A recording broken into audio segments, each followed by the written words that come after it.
Baik, selamat pagi, selamat siang, selamat sore, selamat malam. Sahabat Dokter Gigi Channel, saat ini kita akan membahas mengenai gingival enlargement atau pembesaran gingiva. Nah, gingival enlargement adalah peningkatan ukuran gingiva, pembesaran gingiva atau pertumbuhan berlebih dari gingiva ya, baik itu hiperplasia ataupun hipertrofi gingiva, kita katakan sebagai gingival enlargement atau pembesaran gingiva. Nah, di bawah ini kita bisa melihat gingiva sehat dengan gingiva berwarna coral pink, lalu ada stippling dengan papila interdental yang utuh, tidak ada peradangan, tidak ada eritema. Sedangkan di sebelah kanan merupakan salah satu contoh dari pembesaran gingiva, tepatnya chronic inflammatory gingival enlargement. Nah, klasifikasi gingival enlargement itu kita bisa bagi berdasarkan faktor etiologi dan perubahan patologisnya. Di sini ada 5 pembagian. Yang pertama adalah inflammatory enlargement yang terdiri dari kronik dan akut. Lalu drug-induced enlargement ada yang disebabkan oleh antikonvulsan, penggunaan obat imunosupresan dan juga kalsium channel blockers pada penderita hipertensi. Lalu masih ada lagi enlargement associated with systemic disease or condition.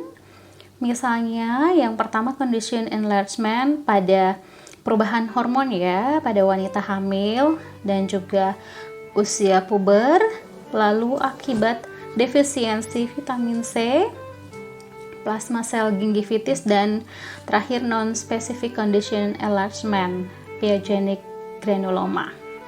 Nah, sedangkan yang akibat systemic disease causing gingival enlargement ada penyakit leukemia dan granulomatous disease. Misalnya Wagner granulomatosis dan sarkoidosis. Kemudian ada neoplastic enlargement. Ini tumor gingiva ya, bisa berupa benigna tumors yang jinak dan juga malignant tumors yang ganas. Lalu yang terakhir adalah false enlargement. Nah, ada juga pembagian gingival enlargement berdasarkan lokasi dan distribusinya. Yang pertama yaitu localized, ini terbatas pada gingiva yang berdekatan pada satu gigi atau beberapa atau kelompok gigi ya, ini adalah contohnya. Lalu generalized, ini melibatkan gingiva di seluruh mulut ya, di semua gigi. Lalu ada marginal yang melibatkan marginal gingiva ya, pembesaran gingivanya terdapat pada margin gingiva. Lalu papillary terdapat pada interdental papilla. Kemudian discrete, ini ada yang melekat atau juga bertangkai, dan juga tumor like enlargement. Lalu diffuse, ini melibatkan margin gingiva, attached gingiva dan juga papilla interdental. Nah, gingival enlargement itu kita bisa berikan skor ya, ada derajat-derajatnya, grade-nya. Dan ini kalau pengisian rekamedik di bagian perio di RSGM itu kita bisa bagi menjadi grade-grade ini ya. Grade 0 kalau misalnya tidak ada tanda gingival enlargement. Lalu grade 1 gingival enlargement pada daerah papilla interdental ya. Lalu grade 2 pembesaran gingiva yang melibatkan papilla interdental dan juga marginal gingiva. Lalu kalau pembesaran gingivanya menutupi 3/4 atau lebih dari mahkota gigi, itu kita beri grade 3. Jadi kalau di kartu status atau di rekam medik ya, gigi yang kita periksa, kalau misalnya ada pembesaran gingiva, kita ikuti berdasarkan ini ya. Jadi kalau misalnya ada pembesaran gingiva yang menutupi 3/4 atau lebih dari mahkota, kita beri kode di situ. Di gigi mana kita kasih grade 3. Nah, kita akan bahas satu-satu ya. Mulai yang pertama dari inflammatory enlargement. Pembagiannya ada chronic inflammatory enlargement. Nah, untuk gambaran klinisnya, lokasinya itu bisa di papila interdental di sini yang berbentuk huruf V, yang merupakan bagian dari gingiva yang terletak antara satu gigi dengan gigi yang lainnya. Bisa juga di marginal gingiva. Nah, ini chronic inflammatory enlargement bisa menutupi mahkota, bisa localize, bisa juga generalize. Nah, namanya juga kronik, jadi pembesaran gingiva ini berkembang secara perlahan dan biasanya tidak menimbulkan rasa sakit. Dan kadang-kadang juga terjadi ulcerasi yang menyakitkan ya, bisa terjadi. Nah, ini adalah contohnya dari chronic inflammatory gingival enlargement localized yang terletak di regio anterior. Untuk histopatologinya, kalau misalnya kita melihat gambarannya di mikroskop, menunjukkan gambaran eksudatif dan proliferatif dari peradangan kronis, ini gambarnya ya. Kemudian lesi berwarna merah tua atau merah kebiruan, lunak dengan permukaan licin dan mengkilap serta mudah berdarah. Dan lesi memiliki komponen fibrotik yang lebih besar dengan banyak fibroblast dan serat kolagen. Lalu apa penyebab dari chronic inflammatory gingival enlargement ini?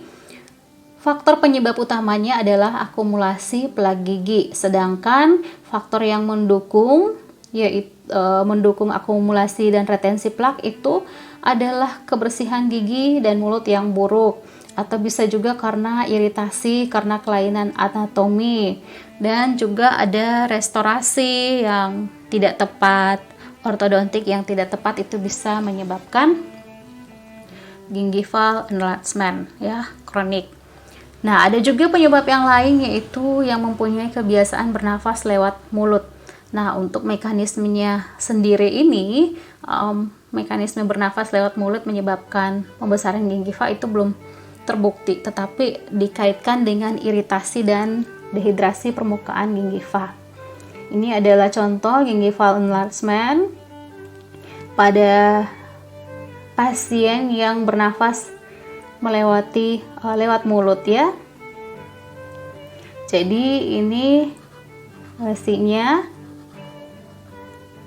terletak di anterior, bagian margin dan juga papila interdental. Setelah chronic inflammatory enlargement, ada acute inflammatory enlargement. Contohnya adalah gingival abscess ya.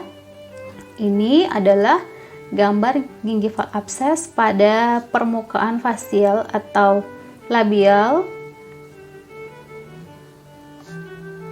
di antara gigi lateral incisor, incisivus kedua dan caninus ya.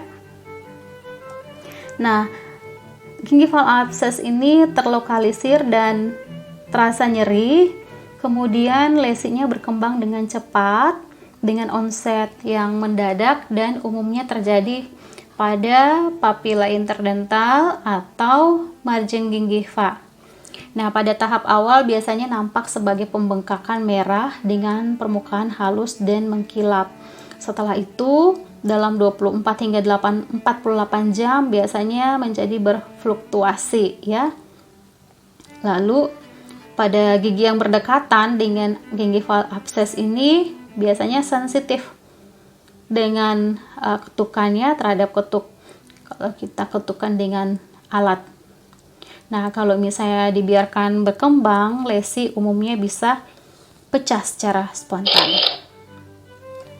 Untuk histopatologinya, terlihat daerah purulen pada connective tissue dikelilingi oleh infiltrasi difus dari leukosit polimorfonuklear atau PMN. Kemudian ada edema intraseluler dan ekstraseluler, lalu invasi leukosit, dan kadang-kadang terjadi ulcerasi. Nah, penyebabnya adalah bakteri yang terbawa jauh ke dalam jaringan ketika ada zat asing, misalnya saja bulu sikat gigi atau ada potongan apel atau pecahan kulit lobster ya yang masuk ke dalam gingiva, itu bisa menyebabkan abses gingiva. Lalu ada juga periodontal atau lateral abses. Ini adalah peradangan purulen lokal di jaringan periodontal dan biasa disebut juga dengan lateral abses atau abses parietal. Nah, ini absesnya kita lihat ya, periodontal abses pada gigi incisivus centralis I1 ya, di sebelah atas I1 kanan. Nah, pembentukan abses periodontal sendiri itu bisa terjadi akibat perluasan infeksi dari poket periodontal ke dalam jaringan periodontal dan lokalisasi proses inflamasi supuratif di sepanjang aspek lateral akar. Lalu adanya perluasan peradangan secara lateral dari permukaan bagian dalam poket periodontal ke dalam jaringan ikat dinding poket.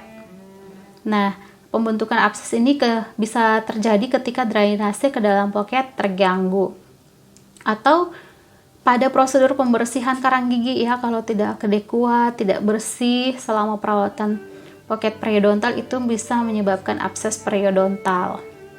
Nah, trauma pada gigi atau perforasi lateral dinding akar dalam terapi endodontik juga bisa menyebabkan abses periodontal.